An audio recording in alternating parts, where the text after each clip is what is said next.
লক্ষ্যে এবং স্থিতিশীল মাছের উৎপাদনতার উদ্যোগে প্রতি বছর 21শে নভেম্বর বিশ্ব মৎস্য দিবস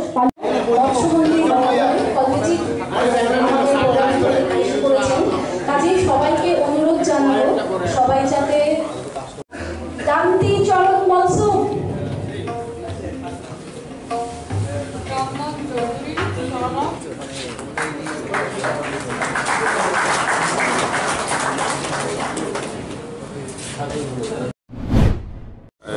নমস্কার সবাই মিডিয়া বন্ধুগণ, আজকে 21 নভেম্বর 2022।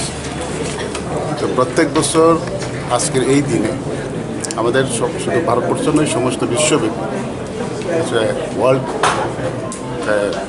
ফিশারি ডে বলে পরিচিত। তো আমাদের দেশে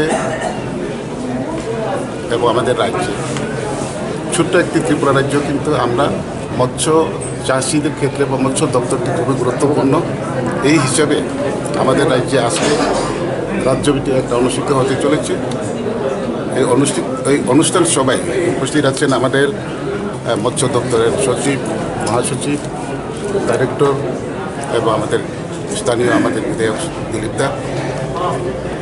তো আজকের প্রোগ্রাম খুবই আনন্দের সহিত বলতাম পারি যে আমাদের ছোট্ট একটি ত্রিপুরা রাজ্য, আনঅফিসিয়ালি 40-42 লক্ষ লোক বসতি একটি জায়গা, ছোট্ট একটি রাজ্যতে আমরা আজকের দিনে জাতীয় স্তরের আমরা স্থান পেয়েছি, পুরস্কৃত পেয়েছি এবং আমাদের উত্তর পূর্বাঞ্চলে তো আমাদের রাজ্য সবের শ্রেষ্ঠ টপ পজিশনে ছিল।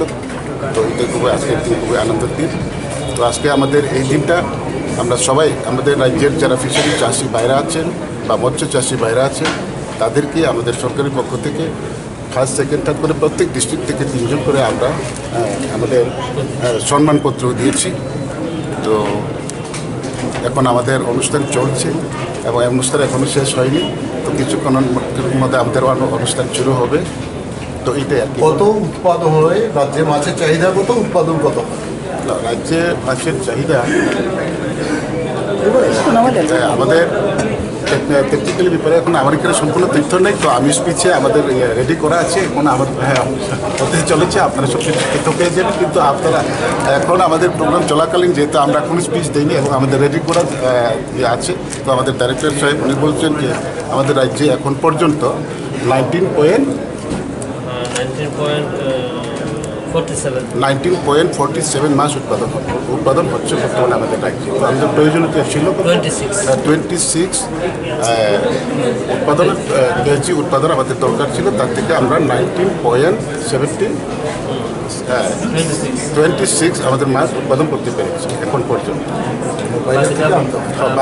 বাকি যে আমাদের ঘাটতিগুলো এখনও রয়ে গেছে, সরকারের চেষ্টা আছে এবং দপ্তরের চেষ্টা আছে। আমরা আগামী দিন আমাদের বেশি সময় লাগবে না, আমাদের এই রাজ্যে যে মাছের চাহিদা আমরা আমাদের রাজ্যের উৎপাদন থেকে আমরা সেটা পূরণ করতে পারবো, এই আশা আমরা রেখে কাজ করছি।